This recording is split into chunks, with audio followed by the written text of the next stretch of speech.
और अन्य को भी समझाने की चेष्टा करो, क्योंकि आपको पता लग गया, आपके संपर्क में कोई आ, उसको बताने का आपका परम कर्तव्य बनता है, समझाने का, क्योंकि नहीं तो फिर आप दोषी हो जाओगे।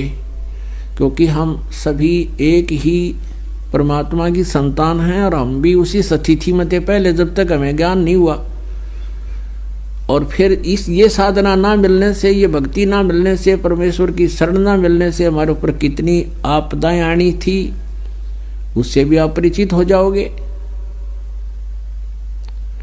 तो फिर आप सबको बताने की चेष्टा करो। को मानने ना मानने वो कोई बात नहीं, आपका कर्तव्य बना है एक बार उसको एक बार छेड़छाड़ जरूर करे, उसने समझाने की चेष्टा करे और भक्ति बता आप प्रेम से, चाहे वो आपको बुरा भी बोले, काली नहीं माने, आपका फर्ज पूरा हुआ, आपने उसको परमात्मा का संदेश व चिट्ठी दे दी।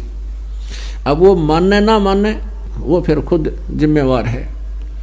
आगे जाके जब ये प्राणी यहाँ संसार छोड़ कर जाता है तो उस संसार छूटते उसका सारी बात याद आ जाती है, तू के उद्देश्य से लेकर आया था संसार में और अब कर के रहा था।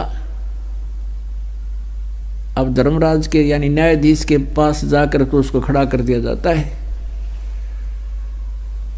अब न्यायाधीश पूछता है कि बोल भाई, देखा तेरी गठड़ी खोल, क्या कमा के लाया तू। वो तो उसके पास वो भी होता है सारा कुछ, तो उसको पता चल जाता है कहाँ मुझसे भूल होगी। अब वहां ये प्राणी एक बात कहता है, ये क्या कहता है कि हे भगवान, वहां जाके हमें भूल पड़गी। क्योंकि जब ये प्राणी संसार में आता है उससे पहले इसको सब जो है बता दिया जाता है कि तू पीछे भी बहुत जन्म बिगाड़ चुके हैं मनुष्य के, और अब क्या फिर तेरा दाव लगा है अपनी सत साधना करना, परम संत की खोज करना और शास्त्र अनुकूल साधना करके अपना जीवन सफल करना।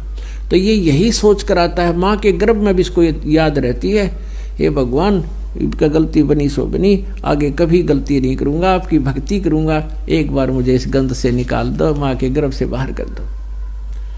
तो वहां तो इसको याद थी, जब ये यहाँ आया तो तीनों गुणों का एकदम प्रभाव हो गया, त्रिगुणमयी माया का, ये फिर भी अचेत हो गया। तो इसको नए सिरे से जो जैसी पढ़ाई पढ़ा देता है उसी तरह शुरू कर देता है। तो फिर परमात्मा अपने सिर पर अब भार नहीं रखते, अपने सिर उलाना नहीं रखते, वो भी किसी ना किसी माध्यम से कोई संदेश उस तक पहुंचवा कर छोड़ते हैं। अब जगह जगह चैनलों पर चल रहा है, पुस्तक बांटी जा रही है, भगत बहन भाई आपस में जो मिलने वाले उनसे भी चर्चा कर रहे हो, तो उस तक संदेश पहुंचा दिया आपने। अब वो वहां जाकर के ये कहता है धर्मराज के दरबार में, जब यहाँ लुट पिट कर चला जाता है भक्ति ना करके और कहने से भी नहीं मानता है, तब वो एक बात कहता है वहां जाके, हे भगवान हमने पता नहीं चला, हमारे को किसी ने बताया नहीं, भक्ति कर लो। तब उसकी